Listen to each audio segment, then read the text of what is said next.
Dunc Holder, hour number 2 on a Wednesday, April 18th. Larry Holder, Jeff Duncan, Clyde Verdun, and Dave DeCorbier here. iHeart Central in the CBD. Great first hour. Missed any of it? Sports1280.com. NOLA.com's YouTube page. And Clyde will put the daily update on NOLA.com. And speaking of Sports1280.com, why don't you go check it out? Scroll on over to the contest section. The drop-down box will shoot down. Sports 1280's free lunch draft. Go click on it. Go enter. You can have lunch with all of us after the draft. We will make our first-round draft selection on April 30th. Of course, that will be the first show after the draft is complete. And just go click on it. Sports1280.com's lunch draft. You can have lunch with all of us at Deanie's Seafood in Bucktown. Deanie's, of course, has several locations. We're going to the Original up in Bucktown. We'll have a great time. We'll laugh. We'll cry. This is by my house. We'll probably just cry. And we could go crash Clyde's house. Yeah, sure. We have toilet space in the paper room. Can we toilet paper it? There's no trees, so good luck with that. Oh. Well, we'll just throw it on the roof and spray the hose, and so you'll never be able to get it off. Sounds like someone's got experience. Sounds like a professional. Someone sounds like an absolute degenerate that needs to be arrested. Or, you know what's even better is when you call 17 cab companies to one house and they all show up at the same time and you just sit like down the block and point and laugh. That's another high school prank you could pull. We used to pull some pranks. I was somewhat of a vandal. You know what we used to do? Oh, here we go with the panty raids again. Panty raids. We used to take, this is back in the day when you had the metal garbage cans. This is probably before your all's time. Yeah. We weren't born in the 40s. The only time I see metal garbage cans these days are at wrestling matches because they slam them on each other's heads. Right. So we used to take other people's garbage cans and tie fishing line across the street and then tie them to the handles of the garbage can so when a car would hit it, clear they can't see the line, it's clear, and it would drag the garbage cans behind them down the street. That was just deviance. One of many things we would do. Deviance. I think that's deviant behavior. No, that's ingenuity. I'm in on that. Do you realize that the most prank Nobody got hurt that I ever did in high school was we had a friend of ours who could fit in my old Mercury Sable, and on the inside of the trunk there was like a release latch to where obviously back in the day it's like, oh yeah, if someone got stuck, you could pull the latch and it opens the door. Where we would ride around and we'd have him in the back of the trunk.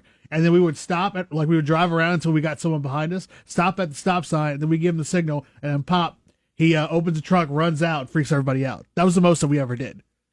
I don't know about that. That sounds cheesy. What are you talking about? That sounds You're cheesy. talking about car vandalism, house vandalism. How are would you it serious? freak people out? Well, I mean, right, because if you're sitting at a stop sign in little old Morgan City, Louisiana, you're expecting... I thought that was the metropolis you've told us about for years and years. I thought it was a booming metropolis. Wait, they have cars First in of Morgan all, City? I never Don't said you that. say it now, Jeff, it's a little you shut city up. now. You stop talking, Jeff Duncan. Don't you say it's a little city now. Don't backtrack. I don't care. You are... Don't backtrack. Don't be casting aspersions. They jumped out of the horse and P-Rod buggy, you mean? parking. Don't be casting P-Rod aspersions. parking. Don't be putting words in my mouth. Horse Words and in my buggy. mouth. Was it a Don't at caravan? me. Did they jump out of a caravan? No, we Or jumped out car? of carriage. Okay. Yeah, we jumped out of carriage. I have no idea how this thing got sidetracked. But how many people would expect that? How many people would be expecting We that? used to egg cars. We used to throw eggs See, at that's what I'm cars saying. Now Like, we're not even that's pretty criminal. in cold weather, so it would like kind of harden on the car. Yeah, and freeze. Yeah, we were vandals. You probably put baloney on seriously. cars. We threw snowballs at cars, and we got You were earning caught. your street cred with your rapping group in high school. Yes, the Rapskins. We got caught throwing snowballs. How do you get caught? Rapskins. And I remember my father lecturing us later, my friends and I saying, look, we've always turned the other cheek at this until you got caught. Now you got to stop it. I mean, At listen the time, to they were like, don't get caught. Deviant. You want to talk Jeff. about me, but like, there was nothing else to do in your town? No, we were just vandals. No, you're like a young Vandals. kid. We're just vandals, just like so nonchalant about And then it. there was the famous take the dog poop and wrap it up in a newspaper and light it on fire on somebody's porch. Everybody did that, right? The old flaming bag of poop trick, huh? Yes. Did that Wonderful. a few times. That one didn't get to me because no one ever would stomp it out like everybody would say. That didn't work. So, yeah, that was one of many vandalistic tendencies we had back in the day. Mainly just throwing snowballs. We also would throw mud balls. We get, mud, wrap it up into, ball it up into with some water and then throw those at cars. This is all making sense why you're the columnist you are today. All of it. What does that mean? Why people want to yell at you all the time because they see you as a journalistic vandal. You just I can't deny attack that. and just vicious and can't deny it. I just put something on and you're YouTube Jeff chat. Cartman. I just put that on YouTube chat. Literally, if you'd have been anywhere else, you'd have been a criminal already. Yeah, you'd be in Yeah, jail. you'd have been in jail already. Yeah, no, You'd there's have been no in doubt. juvie. Now, you had a realize record. I've only mentioned one little thing, and I am not putting out my dirty laundry out there because I'm not going to say what I've ever done Why? in life. Why not? I'm not going to do it because the NOPD might come today and get us all. No, it's all. Well, the NLP, because I haven't done anything in Orleans Parish. So you're going to have to get St. Well, Mary the Parish state, to the come find state me. troopers are going to come find There's you. a statute of Come and find limitations me. on vandalism. I You're doubt it. clear. I doubt it. Ask that Resner guy who spray paints everything in town. What does he do? What is it called? Marking or Tagging. Tagging. That's it. Tagging. Yes. Well, all I know is the Pelicans right now. Watch this segue. They're tagging the Portland Trailblazers as if they're the NWO, just spray painting all on their backs, just beating them to the ground. As of course they have. I'm assuming they've returned from Portland now. Probably took a late night flight last night. No, they left this morning. And, well, they might be back now. So, tomato, potato, whatever. Just saying. Hey, whatever. Just say this. Portland down 0-2 coming to town. And I am curious to see how this Trailblazers team reacts because, look, we've been talking a lot in hour number one just how, boy, you figure the series is essentially over, and yet we've seen things happen in the past where teams have come back now, not necessarily according to history when a 6 seed goes and wins the first 2 games on the road, but the Pelicans, they've won what? 1 playoff series in the history of ever being in New Orleans, Yes. and in the history of their franchise, Yes. even going back to Charlotte. Is that right? Correct. Yeah. So let's not count anything. Well, yet. one series. Let's not do it. They've won one series here since moving from Charlotte. Right. Okay. Yeah, Yes. that was the year that they ended up playing, and they almost had a chance to advance past the Spurs, if you remember. It went 7 games, but otherwise it's been one and done. And I don't think a lot of people saw. Look, I think we all thought they could win this series. I don't think any of us thought they would dominate the way they've dominated and really make Portland look bad. They really made Damian Lillard look like, really? He's up for MVP? I don't see it. He's being dominated by what looks to me to be a better player in Drew Holiday, a better two-way player for sure. Drew Holiday is dominating on the defensive end, and what he's doing offensively is just lagniappe for what the Pelicans need from him. And I think he's handling it the right way. He's very humble, but you can tell that Holiday and AD, the 2 big stars on this team, are thirsty and hungry for postseason success. They've had, to this point, all-star level careers, but have not enjoyed the postseason success, and that's the next step for them as pros. I hear 504-260-1280 is the number to get involved. Let's head over to New Orleans and talk with Derek. Hey, Derek, thanks for calling Dunc Holder. What you got? How you doing, you guys? I was just calling. I have a quick question. I was wondering why they don't have any advertisement going on about the playoffs. I mean, you drive around the city, you see no billboards saying support the Pelicans, pregame shows on the news, the outlets. They're not. I mean, what's going on? I mean, it's 2,000 tickets left. We need support, man. The Pelicans in the playoffs. They should have a pre-show coming on local TV or something. I hang up. I want to hear y'all answer. All right, appreciate it. Yeah, look, I think I know that they've had coverage. I know we've had our own Will Guillory up there. I know the TV stations have been up there.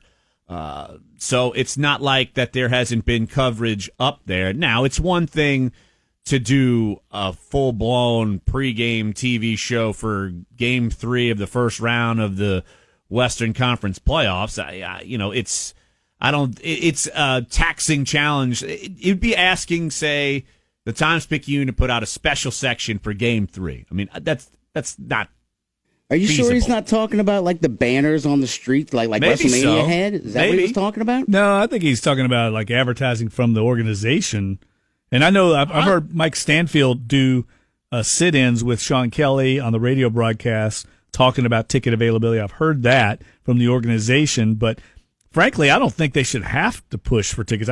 I don't think at this stage the team should have to be out begging people to come to a playoff game. That's crazy. I will say this. Look, you go tomorrow night, Game 3, of course, Smoothie King Center, 8 o'clock tip, and all fans in attendance will receive a red Do It Bigger t-shirt courtesy of Blue Cross Blue Shield, plus halftime performance by legendary New Orleans producer and recording artist, and I'm assuming a Wobble Wobble Wednesday appearer, Manny Fresh. Oh, yeah. And, of course, you mentioned tickets. They are limited. You can go visit Pelicans.com and get your playoff seats.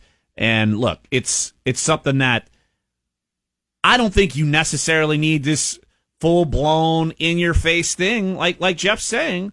Because, let's be honest, I know the Pelicans aren't on the same level as the Saints.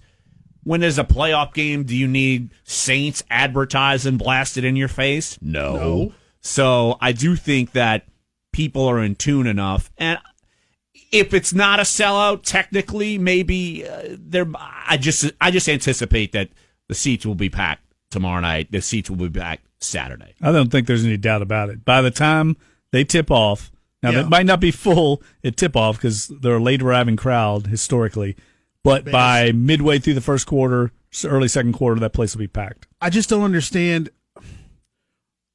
You drive by the arena, you can't not. If you drive by the arena on the connection going to the West Bank or wherever, or if you're driving anywhere their digital billboards, I mean, the whole point of having this, I mean, any websites I've seen, even on our website, even on NOLA.com, they've got ads running on the side of the page for the playoff game for Game 3. I don't know what else people want. I don't think I think you guys are exactly on point. If you specifically, you yourself need some kind of impetus to go to a playoff game that you know is important, then that's on you. It's not on the Pelicans. It's not on the city of New Orleans. It's not on any of that stuff. And stop comparing it to football. Football's different. Football's a one game, one off, 16 game season, win, playoffs, one and you're done. That's it. I just don't understand why there always has to be some kind of, qualification when it comes to the Pelicans. Well, why aren't the Pelicans doing this? Why aren't the Pelicans have that? It's not, who needs it? Everybody knows that after the last two games, when this team qualified for the playoffs, there was going to be a playoff series that was going to be played here in New Orleans. It will be the Game 3 and Game 4. They will both actually be played no matter what happens. No matter what happens, they will play those two games. There's not going to be anything to preclude it. There isn't, hey, we're going to play 1-2 games, and if you won these two, we'll shut it down. There is no pre-qualification. You knew that there are going to be two games here regardless, and there could be a possibility of 3 games here. Who needs that? No other city needs that. Portland certainly doesn't need that. Every other city that's a small. Well, Memphis don't compare didn't to Portland because Portland are the Saints in Portland, so you can't do that. But Memphis doesn't need it. I would imagine that when Memphis and when Grind City was a team that had the entire city involved, which by the way, Memphis is New Orleans and Memphis are two of the smallest markets in the NBA currently. Memphis didn't need it. They had Grind City in. They had 3-6 Mafia to go and do halftime performances and stuff like that, and their whole city was bought in. They're the only game in town other than minor league baseball. They didn't need it. Well, I'm sure Memphis a lot of other places don't need it. Memphis is big. Yeah, it's big enough. New Orleans is big too. I'm talking Memphis sports. I mean, people buy into that too. But right. It's look, even in other cities where there are major league sports, you don't have to go out and splash it everywhere. Look, playoffs are coming. I think people are going to be coming in droves, and I wouldn't fret about that. I'd worry about what's going to happen. It's going to be a great court. atmosphere. Exactly. It's going to be great atmosphere. What's going to happen on the court. But if the Saints were in the playoffs, and they were, you don't have. I mean, there's no need for the organization to go out and try and hawk tickets. I mean, they're sold for them. They sell themselves. So I think that's the disparity between where the Pelicans are and where the Saints are. Is they're still having to go out and kind of prod people to get involved. Now I agree. By the time Thursday gets here, it'll sell out, but they're having to push people a little bit. But let's see what the arena looks like on Thursday, and then if it's not full, then you could start coming out with your judgments and saying what the heck's going on. But I just assumed, all three of us assumed that the place is going to be rocking and rolling. I really, That's but fair. wait till you see it, and I think there's some fever, and I would not anticipate the Pelicans not being able to use this as home court advantage, because I think it's going to be rocking. So, all right, let's take a break right here on the show. Let's hear from Drew Holiday. Let's hear from Anthony Davis. Let's hear from Rajon Rondo later on in the show. Plenty to talk about as they give their thoughts on last night's game, being up 2-0, and some other thoughts. So, and of course, your phone calls are welcome. We're guest free the rest of the show. So if you want to get involved, 504-260-1280 is the number to get involved here. Sports 1280, NOLA.com, the iHeartRadio app. Dunc Holder.